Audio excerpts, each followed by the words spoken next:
கடலூரில் கனமழை பெய்து வருகிறது. இந்நிலையில் தேசிய மற்றும் மாநில பேரிடர் மீட்புக் குழுவினர் தயார் நிலையில் இருக்கிறார்கள். கடலூர் மாவட்டத்தில் கடற்கரையை ஒட்டியுள்ள பகுதிகளில் கண்காணிப்பு தீவிரப்படுத்தப்பட்டிருக்கிறது. அண்மை செய்தியாக பார்த்துக் கொண்டிருக்கிறோம். விவரங்களை வழங்க செய்தியாளர் ஸ்ரீதர் இணைந்திருக்கிறார். ஸ்ரீதர், தேசிய மற்றும் மாநில பேரிடர் மீட்புக் குழுக்கள் தயாராக இருக்கின்றன. எப்படி அவர்கள் தயாராக இருக்கிறார்கள் மக்களுக்கு உதவுவதற்கு?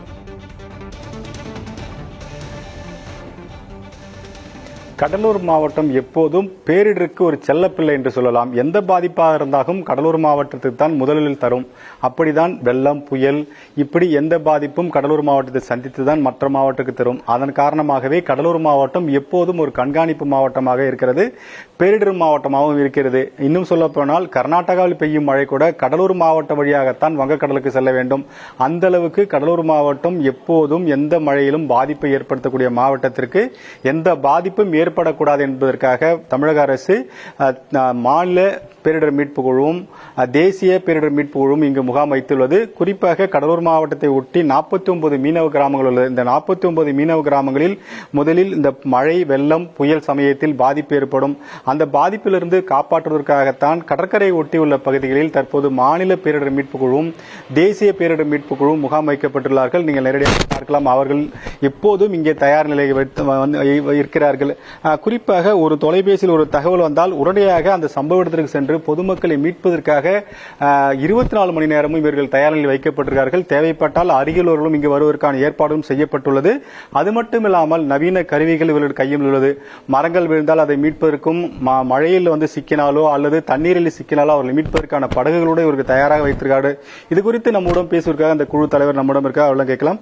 ஐயா வணக்கம், உங்களுக்கு வாழ்த்துக்கள். மக்களை மீட்பதற்காக எப்போதும் தயாராக இருக்கிறீங்க. பொதுமக்களுக்கு என்ன அறிவுறுத்துறீங்க? நீங்க என்னென்ன கருவிகளோடு வந்திருக்கீங்க? சார், மாண்புமிகு தமிழ்நாடு முதலமைச்சர் அவர்களின் உத்தரவுப்படி DGP Tamil Nadu sir, ADGP AP sir, எங்கள் TNDRF commandant doctor Deepa Sathyan IPS madam அவங்க உத்தரவுப்படி எங்கள் டீம் 1+25 நேற்று இந்த ரெட் அலர்ட் கடலூர் மாவட்டத்துக்காக ரிப்போர்ட் பண்ணியிருக்கேன் சார். எங்கள் டீம் எல்லாருமே well experienced and well trained persons. எல்லாருமே ஹைதராபாத், பூனே, அரக்கோணம் ட்ரைனிங் சென்டரில் போயிட்டு எல்லாருமே கோர்ஸ் முடிச்சு எல்லாருமே இந்த டிசாஸ்டர் மேனேஜ்மெண்ட் டேக்கிள் பண்ணக்கூடிய எல்லாருமே எக்ஸ்பீரியன்ஸ்டு ட்ரைன்டு பர்சன்ஸாக இருக்கும். எந்த மாதிரி ஒரு வெள்ளம், மழை, வெள்ளம், புயல் வந்தாலும் அதை நாங்கள் டேக்கிள் பண்ணுவதற்கு எங்கிட்ட எல்லாமே எக்யூப்மெண்ட்ஸ் இருக்குது. இப்போ பெரும் வெள்ளம் வந்தால் அது மக்களை மீட்பதற்கு ரப்பர் போட்டு, லைஃப் சேவிங் எக்யூப்மெண்ட்ஸ், ஒரு மரம் விழுந்துச்சுன்னா அதை நம்ம ரிமூவ் பண்ணுறதுக்கு நம்மக்கிட்ட நவீன கருவிகள் மூலமாக அதை நம்ம அப்புறப்படுத்தி மக்களுக்கு நம்ம ரெஸ்கியூ டியூட்டியில் எங்கள் டீம் எல்லாருமே தயார் நிலையில் இருக்கும் சார். குறிப்பாக இந்த மக்கள் கொஞ்சம் விழிப்புணர்வுல தண்ணீரில் போகிறது, விளையாடுறது, செல்ஃபி எடுக்கிறது, அவங்களெல்லாம் என்ன மாதிரி அறிவுறுத்துறீங்க? மழைக்காலங்களில் நம்ம சேஃப்டியாக இருக்கணும் சார். நம்ம வீட்டில் இருந்து நம்ம தேவையில்லாமல் நம்ம வெளியே வரக்கூடாது. ரொம்ப ரெட் அலர்ட் விட்டுருக்காங்க. இன்னைக்கு ஒரு நாளைக்கு ரெட் அலர்ட் கொடுத்துருக்காங்க. அதனால எல்லாருமே மக்கள் சேஃப்டியாக வீட்டிலே இருக்கிறது தான் ரொம்ப நல்லது சார். குறிப்பாக இந்த ரெட் அலர்ட் காரணமாக மழை அதிகமாக வருவதற்கான வாய்ப்பு உள்ளது. எனவே தேவையற்ற பயணங்களை தவிர்க்க வேண்டும். வீட்டிலிருந்து வெளியே வருவதை தவிர்த்தால் கூட சிறப்பாக இருக்கும் என்பது அவர்கள் முதல்கட்ட தகவலாக இருந்தது.